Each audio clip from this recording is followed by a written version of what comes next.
Today I want to update you on my home decor process, especially my home office, aka Lifestyle C Studio. Hello everyone, it's Sungeun. Welcome to Lifestyle C. If you are new here, I'm an interior designer and I create videos about poetic interior design and lifestyle. When I moved to this apartment, I made a video about my home decor plans and wanted to create a decorating process update every 3 months. So it's time to show you guys what has changed in my place. For the last few months, my goal was to finish decorating my home office. Oh, baby love, I want to show you. I work from home, so having a proper working environment is crucial for me. Also, I set a small budget for this room and I felt that I could tackle it and move forward to the living and dining areas, which would take more energy, time, and money on decorating. I'm gonna take you into my office and tell you the story of the processes, tips, design intentions, and so on. So let's get started. When I start decorating a room, I first do brainstorming and make a wish list. I write down everything that I want to achieve. For example, how I'm gonna use the room, how I wanna feel in it, what I need to get, etc. During the process, it will be sorted out, so you just need to take all of your ideas out of your brain. I knew that I wanted to use this space as my creative design studio. Since I officially moved to my business space from Korea to Switzerland last December, I wanted to have a place that helps me stay focused and reflects C's aesthetics. I love the concept of slow office because I want my business to be more sustainable and everyone who is involved to take sufficient time to think, design, and enjoy the process. Meanwhile, I want everyone to take proper breaks to nourish the body, mind, and spirit to work more efficiently.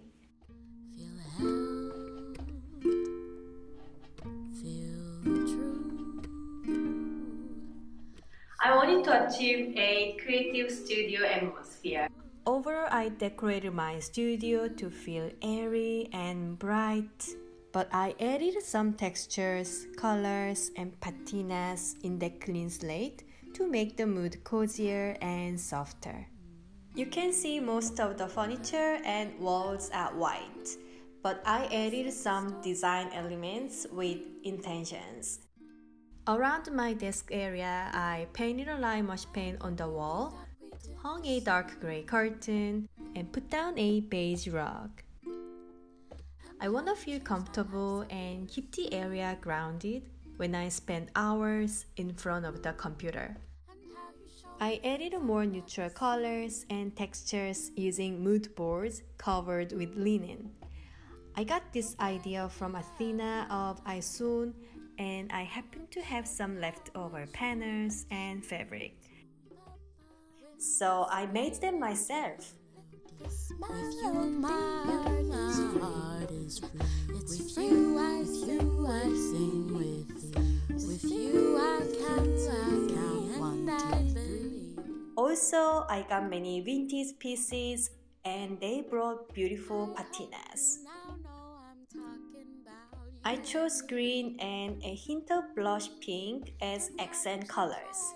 I have greeneries in several spots and some decor pieces are within the color palette. Luckily, the studio is connected to an outdoor space, so I have even more greens around. I'm grateful, thankful. This time, I have a larger space than my previous home office. So I was so happy to set different functional areas in one place, like the desktop area, collaboration area, material and book library, and display corner. Because this room is facing the inner court with a floor-to-ceiling window, it gives an open feel. I wanted to apply that feeling to the layout as well. First, I put 2 desks facing the wall. This area is designed for work that needs concentration. Then I put a table in the middle of the room for meetings, handicrafts, or other jobs that need a more creative vibe. I put low bookcases in a row to store books, brochures, files, materials, and mood boards on the top. Lastly, I installed a wall shelving unit. I plan to do styling projects and change the theme regularly. Each piece of furniture has its position, but it's still flexible.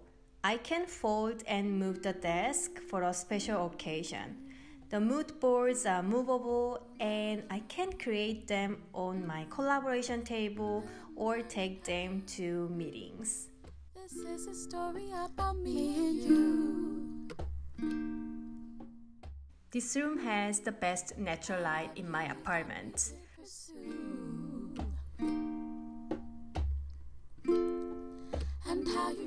However, when it rains or it's gloomy, there need to be some light sources even for daytime. I have 4 different light sources. I have a pendant lamp above the collaboration table. The light bulb that came with the light fixture isn't bright, but it has been okay.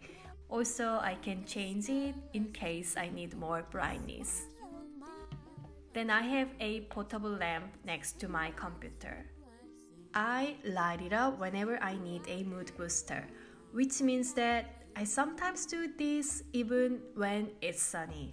In the background, I have a dark gray curtain and beige colored wall, so I get a calm atmosphere. In the middle of desks, I have a projector lamp. When the sun starts going down, I turn the light and create an ambience. It's dimmable and has a color-changing light bulb. Honestly, it's not the best design, but I love its functionality and adjustability. The last light source is on the shelf in the corner, which doesn't get much natural light. I always set several lamps and light fixtures in one room and adjust them depending on my mood and the occasion. Wonderful, wonderful. I used many existing furniture and decor pieces and considered more DIY and thrifting because I set a small budget for this room. Disclaimer, I'm not a person skilled in handicraft. So my DIY ability is basic and I believe that most of you guys can do it as well. I painted a wall with lime wash paint, made mood boards, and hemmed curtains using fabric glue tape without a sewing machine. I really enjoyed all the processes and love the results. So I encourage you to give it a try if you are hesitating to do one of them. When you set the budget and make shopping lists, you also need to allow for unexpected expenses. For instance, delivery costs, taxes, or purchasing tools and DIY materials. From the very outset, I made a shopping list of significant items including price. If you haven't decided on exact items yet, then put a rough budget. Although its piece doesn't look expensive, the total tends to be over your budget in mind. So knowing, adjusting, and tracking the numbers wisely is crucial to finish your decor project successfully. I love the impact of changing the wall color, so I spent a pretty large portion of the budget on it. To use lime wash paint had been on my wish list for a long time, and I finally tried it this time. And how you changed my life so beautifully. And how you changed, and how you changed it. And oh well, I sing this song to thee. The color is a beautiful light grays, and it has depth and a lovely texture, which creates a gentle impression. Two mood boards cover large wall surfaces and bring beautiful tactile, so I spent some money on DIY tools and materials. However, I saved on decor pieces by thrifting and simple pieces of furniture and organizers by using IKEA products. Wonderful, wonderful, and your magic. I wanted to keep the space simple and have the right amount of blank spaces for flexibility and sense of freedom. But I didn't want to leave it just like a blank white canvas. So I set a decor spot, which is my shelving unit. Also, images, drawings, and materials on the mood boards will give various feelings depending on ongoing projects. Because I love the creative, messy look, I'm not bothered about achieving a perfectly organized look. I just made it look less cluttered using some basic organizers. Feel true.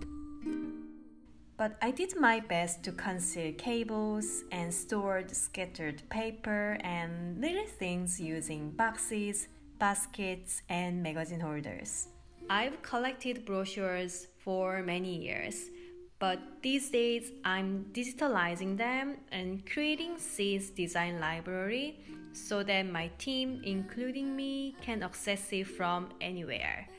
I hope that I won't increase magazine holders anymore, but I think more material samples will come. In case I need more room for them, I will add more bookcases.